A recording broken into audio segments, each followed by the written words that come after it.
जब से मैं बिहार आया हूँ, गांव में गया हूँ, मैं घूम कर जो देखा मैंने, उसके आधार पर कह रहा हूँ कि बिहार में शराबबंदी कहीं लागू है ही नहीं। ये तो शराबबंदी सिर्फ सरकारी फाइलों में, नेताओं के भाषणों में लागू है। शराबबंदी के नाम पे शराब की दुकानें बंद की गई हैं, घर घर शराब बिक रही है। जो घटना कल की है, ये तो दुखद है, बहुत दुखद है। लेकिन इसी छपरा में 1.5 साल पहले करीब 70 से ज़्यादा लोगों की दुखद मृत्यु हुई थी। कोई बिहार का ऐसा जिला नहीं है, कोई ऐसा पंचायत नहीं है जहां पर जहरीली शराब से लोगों की मृत्यु नहीं हुई है। कुछ रिपोर्टेड हैं, बहुत घटनाओं का रिपोर्ट भी नहीं हुआ है। मृत्यु जब एकदम एक तरह से एक्सट्रीम घटना है, लेकिन सामान्यतः जो घटिया क्वालिटी की शराब है, जो शराब माफिया जहरीली शराब या गलत शराब जो बेच रहे हैं ये लोग, इसके पीने से लोगों के स्वास्थ्य पर, उनके लिवर पे जो असर हो रहा है, इसकी तो कोई चर्चा ही नहीं हो रही है। ये जो घर घर बिकने वाली शराब है, कहीं ना कहीं बिहार की सरकार को ये समझना होगा कि आप शराबबंदी के नाम पर दुकान बंद किए हुए हैं, हर घर में शराब बिक रही है और जहरीली और गलत शराब बिक रही है।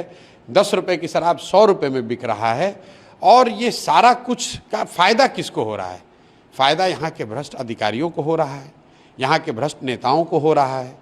और जो बहुत बड़े पैमाने पर शराब माफिया है यहाँ पर, जो इस शराब के धंधे से 15 से 20 हज़ार करोड़ रुपया कमा रहा है, ये लोगों की मिली भगत है, जिन्होंने एक ये भौकाल खड़ा किया हुआ है कि शराबबंदी पब्लिक चाहती है, अगर शराबबंदी के खिलाफ बोलिएगा तो वोट नहीं मिलेगा। इसीलिए जनसुराज में हम पहले दिन से कह रहे हैं कि भाई वोट मिले या ना मिले, शराबबंदी का निर्णय बिहार के पक्ष में नहीं है, बिहार की जनता के पक्ष में नहीं है। इससे पहली बात कि कहीं शराबबंदी है नहीं, घर घर में शराब बिक रही है और इस तरह की स्पूरियस लिकर से, जहरीली शराब के पीने से लोगों की मृत्यु हो रही है, उनके स्वास्थ्य को हानि हो रही है। सरकार का बिहार जैसे गरीब राज्य का हर साल 15 से 20 हज़ार करोड़ का नुकसान हो रहा है और ये पैसा अधिकारी, नेता और शराब माफिया लूट रहे हैं। और इतनी दुखद मृत्यु के बाद सरकार की ओर से, सरकार के मुखिया नीतीश कुमार वहाँ जाएंगे तक नहीं। पिछली बार करीब 70 लोगों की मृत्यु जब छपरा में हुई इसी जिले में, तो सरकार की ओर से कोई गया भी नहीं।